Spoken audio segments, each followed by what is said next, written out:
The other things this week, I went to a AEW pay-per-view called AEW Redemption. Oh, cool. And that was a lot of fun. That was a good time. Hell yeah. So it's a pay-per-view event, and as it's like set in Quebec, the logo, the M is like a fleur-de-lis, and it's a very like made for they know where they're putting the show on kind of thing. So that happened last night. And yeah, went out there with Billy Boo, Conti, Foxcade, Reggie, and we caught the I have not been up to date with the AEW storylines, so it was nice to kind of get Was someone with you to tell you, like, did one of those guys, they weigh in AEW, so they'd be like, boo this guy, Woolie, he's bad. Foxcade and Canty are big in, and they were giving the updates on what was going on, so I caught on to what was happening. So when you see, if I say the words Cope and Cage, does that mean anything to you? No, sir. Okay, what if I said Edge and Christian? I know who that is. Yeah. Yeah. So fucking Edge. Wait, what? Edge is wrestling again? Edge and Christian are out there, man. They're doing it. Didn't Edge's doctor tell him he would die in the ring? Yeah, I believe he got the Hajime no Ippo speech, and here they are still wrestling. Yeah, they did their shows. They did their post wrestling like skits and whatnot on the network. Left the network, joined AEW, and now they're Cope and Cage. So, Christian Cage, there you go. That's the dude. Mm-hmm. And Christian was actually there on his own for a while, and then Edge joined later, and then now they're reunited. That was a whole lot of fun to just watch them like do it, and in addition to that, Will Ospreay was there, and Ospreay is one of the dudes who wasn't in WWE, but from watching him elsewhere in other leagues, he's always been incredible. I don't know if you remember, there was a really insane match with remember Prince Puma in Yes, the main character of Lucha Underground. Yeah, what was his name in other wrestling contexts? It was Ricochet. Ricochet, that was it. Right. Yeah. So that guy. We watched a long time ago a match where he fought against another dude, Ospreay, and we called it the Marvel versus Capcom of wrestling matches. I remember that match. Yeah, air combos, right?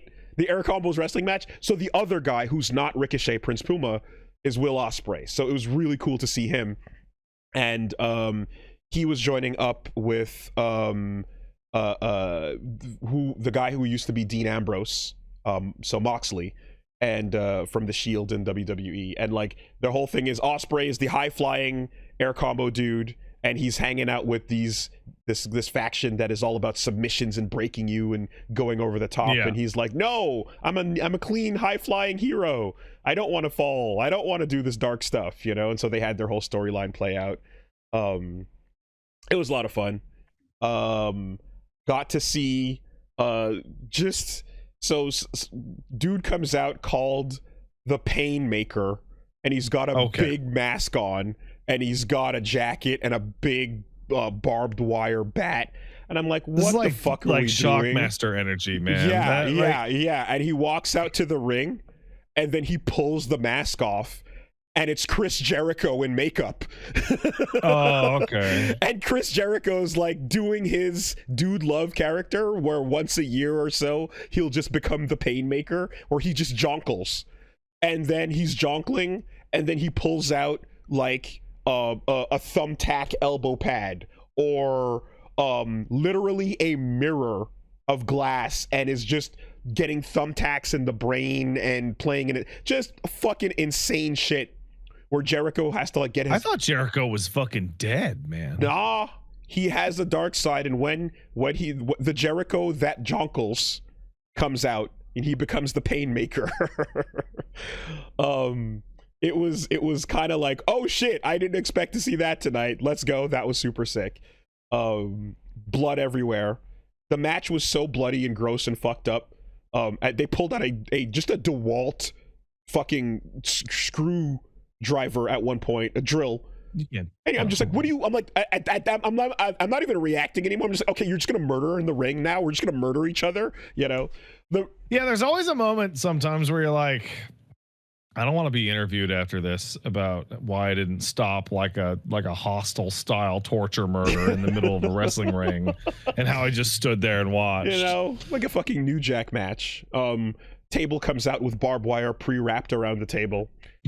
And but it was insane. Obviously the match was so bloody that you just watched. And you ever see at like one of those like Chinese restaurants where they just grab the tablecloth and just take it off and there's another layer right underneath after you leave? They just do that with the ring. They just you know, off it goes.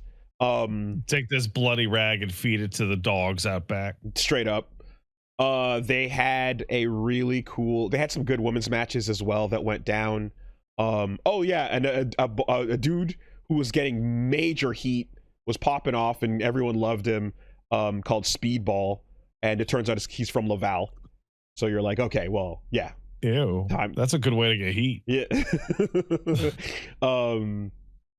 And the women's match, yeah, really, really sick. There's this one spider lady called Tekla, and it's one of those bits where I'm just like, oh, the intro is powerful, so now I'm in. Where she just had her theme song is just like death metal screaming her name, Tekla! Tekla! That's it. And I'm like, this fucking goes. I'm in. Whatever's happening, let's do it. It was great. It was great. I really like that. And just high quality matches. And then the night ended on Kenny Omega, who fucking came out, and I was so happy that Battle Cry played. So popped off for Little V there, screaming those lyrics and everything. Such a good song. And, you know, as he's going through it, you're like, okay, do it all. We got to see it. Do the shot. Yep, he does the shot. Do the V trigger. Does the V trigger. One Winged Angel. Oh. And I'm, you know, like I'm practically seeing the fucking the Alex graphic in my brain. You're like, that's only his level 2, man. But it was great. The other thing too, as well, I'll say is just like Kenny Omega and that quality of wrestling match is so much higher than everything else happening in the night, and you can just see the expertise and experience in how the fight IQ is the way I'll put it. Because like wrestling has these, you know, set spots and things you do, you Irish whip, you pick up, etc. But the way he does shit is he'll do those things, he'll do them cleaner, he'll do them more dynamically, or he'll like break out of what you're expecting, you know, when your brain is supposed to say, all right, when I grab you by the hair, what happens next? I pick you up and you follow along as I set up the next move. And so like he goes to get grabbed by the hair, and then he'll like dodge that and then quickly flip up and do a counter where it's like, oh, wait, you're not supposed to counter there. The hair grab is invincible. You know what I mean? You're not allowed to do that, but he'll like dynamically break it and do a cool spot when your brain is kind of waiting to just auto-complete the animation. He's fucking great to watch, and so that was really cool. Yeah, Kenny Omega rules, man. So much fun.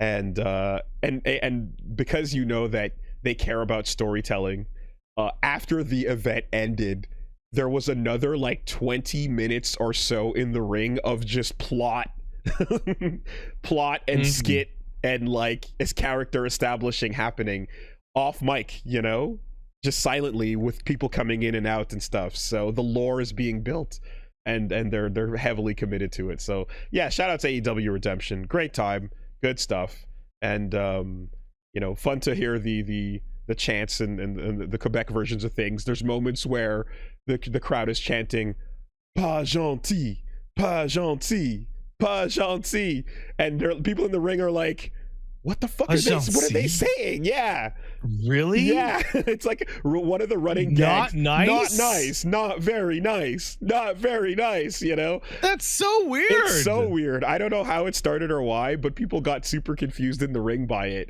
And I'm almost like, if you want to, I'm confused by it. Yeah, they were yelling "not nice," you know. And then at one point, a dude reached in, pulled out a hockey stick during the Jericho match, and everyone's like, yeah. Then he pulls out a trash bin, and they're like, yeah. And then out of the trash bin, he pulls out a Boston jersey and puts it on, and everyone's like, oh. Oh, that's not okay. And then he reaches into the trash and he pulls out UP, the Montreal Canadiens mascot, and goes, fuck you. And then he does a backdrop and then a fucking spine buster on the UP doll. On UP? On UP. And everyone's like, ah! You can't do that on UP. He fucking attacked UP, bro. Can't. Wearing a Boston jersey. It was crazy. And so the Painmaker, Chris Jericho. That's a crime. You can't do that. So the Painmaker, Chris Jericho, fucked him up, got blood on that jersey, ripped it off of him, and then held up UP, and everyone was like, yeah! And then he pulled out a bag of spikes and hockey pucks with Habs logos on them, and everyone's like, yeah! You know, so there you go. It's always been funny to me how much of wrestling just boils down to, it's great to be here, and read the name of the city you're in. Springfield, Montreal. But to be fair, apparently Chris Jericho's dad was a hockey player that played in Canada, so he has some love for this, you know. It's not out of nowhere completely. But no, it was just like, yeah, the free heat when you do that, you know. And I was saying, like, if you really want to if you just yell into a microphone, speak English, and watch as people rush the ring, you know. But yeah, it was a lot of fun. Yeah, what's up? Yeah. Me and Reggie had a moment during the breakdown of the Kenny Omega song where we pause, just stare at each other. Are you ready for this? And then get into a fucking rave pop and go. It was sick. Mm-hmm. Good times. So yeah, that was a fun show, and now I know what's going on with the AEW lore. For now. If you don't follow it, you'll just immediately fall off within 2 weeks. Yes. But the best part about this whole event, no Vince. Yeah, that's nice. That's a nice feature of wrestling. No AI and no Vince is pretty nice with your wrestling. I do say it's a good taste, you know? It's a good flavor.